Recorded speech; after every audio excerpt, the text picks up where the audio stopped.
ہر جائی۔ آپ کو کچھ چاہیے میڈم؟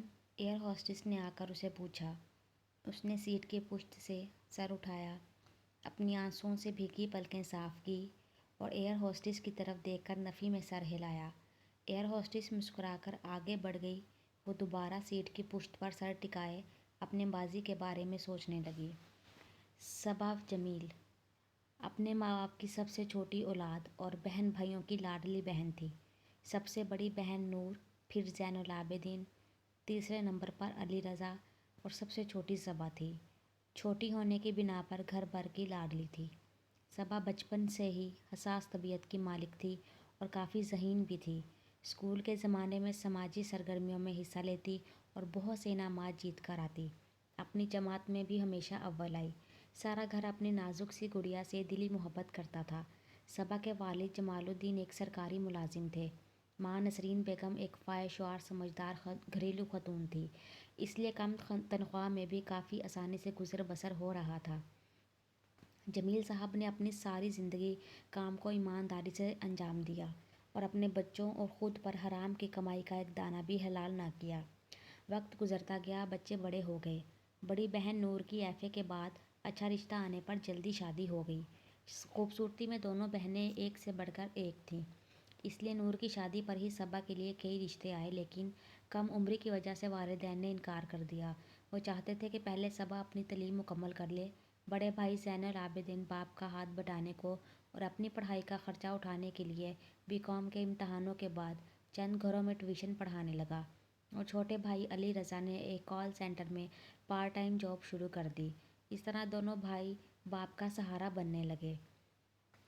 ایم بی اے کرنے کے بعد زین العابدین کو ایک ملٹی نیشنل کمپنی میں اچھی پوسٹ پر ملازمت مل گئی۔ سب گھر والے بہت خوش تھے۔ بھائی آپ کی طرف ٹریٹ بنتی ہے، مجھے ٹریٹ چاہیے، صبا نے لاڈ سے بھائی کو کہا تو زین العابدین مسکرا کر اٹھا اور سب گھر والوں کو ڈنر کے لیے باہر لے گیا۔ زین العابدین کے لیے خاندان میں سے کتنے ہی رشتے آئے، لیکن اس نے سب کے لیے انکار کر دیا۔ وہ اپنی کمپنی میں ایک کام کرتی لڑکی کو پسند کرنے لگا تھا۔ امی، میں امارہ کو پسند کرتا ہوں اور مجھے پتہ ہے آپ کو بھی وہ بہت پسند آئے گی۔ آپ پلیز اس کے گھر میرا رشتہ لے کر جائیں۔ زین العابدین کا رشتہ لے کر گئیں۔ امارہ کا تعلق ایک مڈل کلاس گھرانے سے تھا۔ وہ 7 بہن بھائیوں میں سے سب سے بڑی بہن تھی۔ امارہ نے بی کام کے امتحانات دیے تھے اور گھر میں فارغ تھی کہ ایک حادثے میں والد صاحب اس دنیا سے رخصت ہو گئے۔ شروع میں جمع پونجی کام آ گئی، لیکن پھر بی کام کے امتحانات میں کامیابی کے بعد اس نے پڑھائی کے ساتھ ساتھ پارٹ ٹائم جاب اور ٹیوشنز پڑھا کر اپنے گھر کی گاڑی کو آگے بڑھایا۔ امارہ کی والد نے اچھا رشتہ آنے پر اجازت تو دے دی، لیکن امارہ نے شادی سے انکار کر دیا۔ امی، میں ابھی شادی نہیں کرنا چاہتی۔ آپ کو پتہ ہے حوریہ ابھی پڑھ رہی ہے اور عمر بھی اپنی پڑھائی کے ساتھ ساتھ کام کر رہا ہے اور باقی بہن بھائی بھی ابھی چھوٹے ہیں۔ گھر کے حالات کا آپ کو اندازہ ہے۔ جب تک عمر اپنے پاؤں پر کھڑا نہیں ہو جاتا، میں اپنی شادی کے بارے میں سوچ بھی نہیں سکتی۔ امارہ نے ماں کو حالات کا اندازہ کرواتے ہوئے چپ کروا دیا۔ زین العابدین کو جب امارہ کے انکار کا پتہ چلا تو وہ خود امارہ کے پاس گیا۔ امارہ، میں تم سے شادی کرنا چاہتا ہوں، زین نے امارہ سے جاتے ہی کہا۔ زین صاحب، میں اپنا جواب دے چکی ہوں، میں آپ سے شادی نہیں کر سکتی۔ میرے گھر والوں کی طرف بہت سی ذمہ داریاں بھی ہیں، انہیں برا کرنا چاہتی ہوں، امارہ نے زین کو جواب دیا۔ اور اگر میں یہ کہوں کہ تم شادی کے بعد بھی اپنے گھر والوں کی ذمہ داری پوری کر سکتی ہو تو؟ زین نے کہا۔ زین صاحب، پہلے یہ باتیں تو کہہ دی جاتی ہیں لیکن ان پر عمل نہیں ہو پاتا، امارہ نے زین کی طرف دیکھتے ہوئے جواب دیا۔ لیکن امارہ، میں وعدہ کرتا ہوں کہ تمہیں اس بارے میں پورا اختیار دوں گا کہ تم اپنے گھر والوں کی مدد کر سکو، پلیز انکار مت کرنا۔ زین کے کافی منانے پر امارہ نے شادی کے لیے ہاں کر دی۔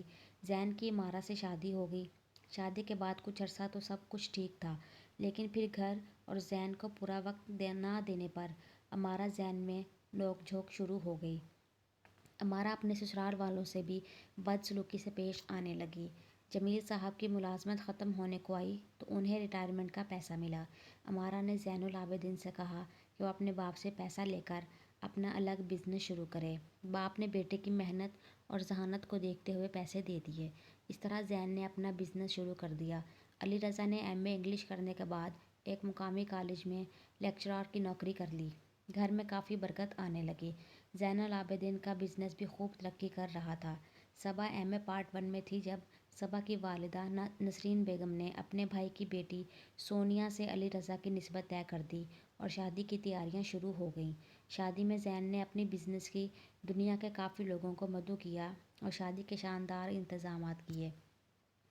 میں علی رضا کی شادی کے ایک ہفتے بعد مسز مبشر جو کہ زین العابدین کے دوست کی بیوی تھی، وہ صبا کے لیے اپنے بھائی کا رشتہ لے کر آئیں۔ مسز مبشر کا کاروبار پاکستان میں اور باہر کے ممالک میں بھی پھیلا ہوا تھا۔ وہ پاکستان میں ایک جانی پہچانی ہستی جانے جاتے تھے۔ مسز مبشر کا بھائی سہیل بیرون ملک مقیم تھا اور وہاں پر اپنا بزنس سنبھالتا تھا۔ مسز مبشر نے صبا کو علی رضا کی شادی میں دیکھا۔ انہیں یہ معصوم لڑکی دل کو بھائی اور انہوں نے سہیل کے لیے صبا کا رشتہ مانگ لیا۔ نسرین بیگم نے سوچنے کی مہلت مانگی، جبکہ زین العابدین یہ رشتہ کروانے والے تھے۔ وہ چاہتا تھا کہ اس کی پیاری بہن اونچے گھر میں شادی کرے اور پھر اسے اور اس کے بزنس کو اس شادی سے کافی فائدہ ہوتا تھا۔ جمیل صاحب سے جب بات کی گئی تو وہ بھی سوچنے لگے۔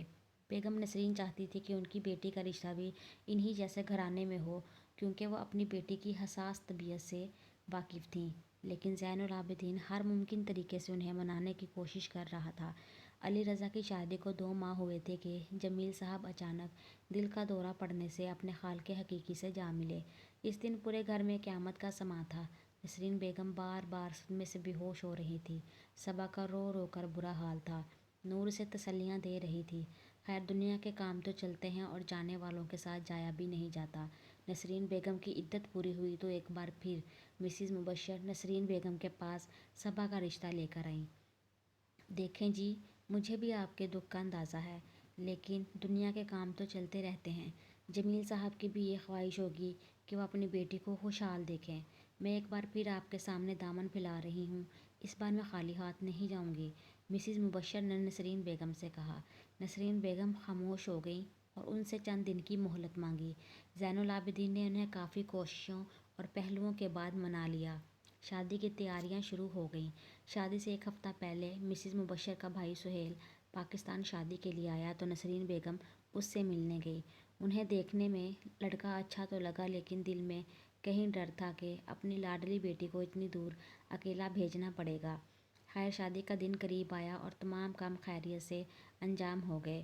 شادی کے ایک ہفتے بعد واپس انگلینڈ چلا گیا اور صبا کو کہہ گیا کہ وہ وہاں جاتے ہی اس کے ویزے کے لیے اپلائی کرے گا اور اسے اپنے پاس بلا لے گا۔ صبا، مجھے بزنس کے سلسلے میں جانا پڑ رہا ہے، لیکن میں جلد از جلد تمہارے کاغذات بھجواؤں گا اور تمہیں اپنے پاس بلا لوں گا، سہیل نے جاتے وقت صبا سے کہا اور واپس چلا گیا۔